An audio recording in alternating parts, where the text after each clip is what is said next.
Hello, this is Kyle. Now, those of you who follow me on my Facebook page will be aware that my immediate reaction to the Doctor Who episode Listen was not entirely positive. In my opinion, the episode had all sorts of problems, and I'll cover all of that in more detail once I get to do the reviews for the first half of Series 8. But there is one issue which I think actually reaches far beyond this episode, and I feel needs to be addressed straight away, and that is that the role of the companion is becoming too important in the universe.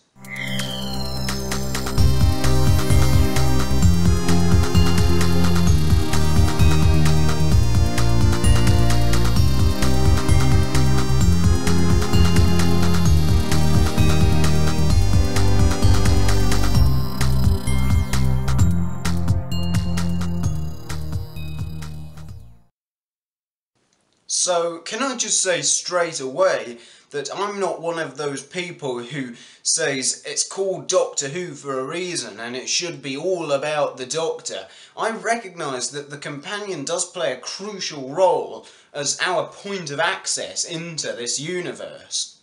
So I have nothing wrong with more companion-focused stories. For example, Amy's Choice, in my opinion, was one of the best episodes from the Matt Smith era.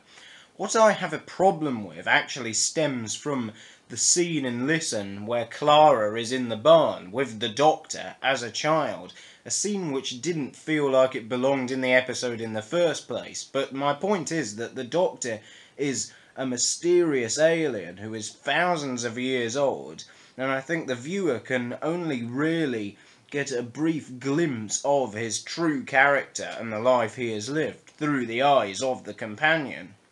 So by having Clara actually go back and see the Doctor as a child, it just devalues from all those years that he's supposed to have lived. Something I touched on when I did my video about Leela is that the companion is essentially our representative, or the audience surrogate. Now, if you take the view that the companion is our passport into this universe, then it makes that universe seem very small, which it really isn't. Now, having Clara see the Doctor as a child is one thing, but now let's consider the implications of what she actually says.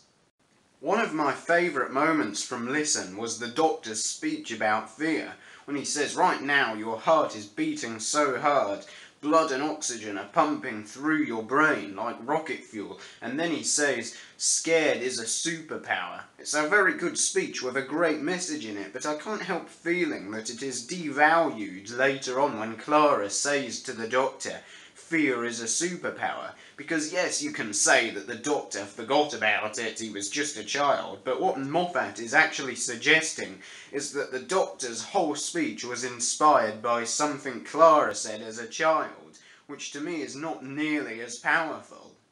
But then she goes on to reference the cruel or cowardly line from the Day of the Doctor, which is supposedly the promise that the Doctor made to himself that he always tries to live by. So are we to now believe that Clara has actually influenced the Doctor's whole life, just like he influences Danny, because apparently normal characterization doesn't exist in this universe, but that's a problem for another time. So not only are there apparently versions of Clara scattered throughout time, saving the Doctor in all his different incarnations, if we are to believe the name of the Doctor, but now she is also there with the Doctor as a child, seemingly influencing his whole life. Now, if you give the companion that much power and significance over the universe of the show and its protagonist, not only does it take away from the scale of that universe, but it in fact shuts us out of the universe, as we the audience can no longer even relate to Clara. She is the impossible girl. In other words, there is nothing about her the audience can actually identify with or aspire to. She is a superhuman who saves the Doctor over and over again, not just an ordinary person passing through the Doctor Who universe like the viewers. Consequently, we can no longer see events from her perspective, which is crucial when you're travelling through time and landing on alien planets, meeting alien civilizations. It really does seem like a poor writing decision, which makes even less sense when you consider that all of the companions in the revived series, all of the full long-term companions, have been humans from present-day Earth. This suggests to me that they do want to make them relatable, but clearly the writers don't understand how, because it's not the first time that they've done this with a companion. I introduced the video with the role of the companion and not with Clara specifically, because before that we had Amy and Rory, who turned out to be the parents of Riversong, the Doctor's assassin or wife or whatever Moffat decided their connection was in the end.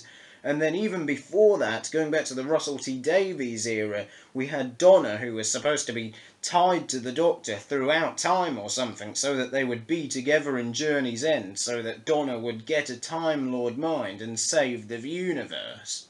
Now, I'm not suggesting that the companion should be boring. They should still be heroic and everything, but it's possible to do that without them being tied to the Doctor or destined to save the universe, because that is not how you structure relatable characters. So this is my message to Moffat. Please stop. Let's go back to the days of having companions who are just ordinary individuals who don't exist to save the universe or save the Doctor's life or influence events in some timey-wimey way. Let's just have ordinary, relatable people who are just passing through the Doctor's universe like the viewer. No more.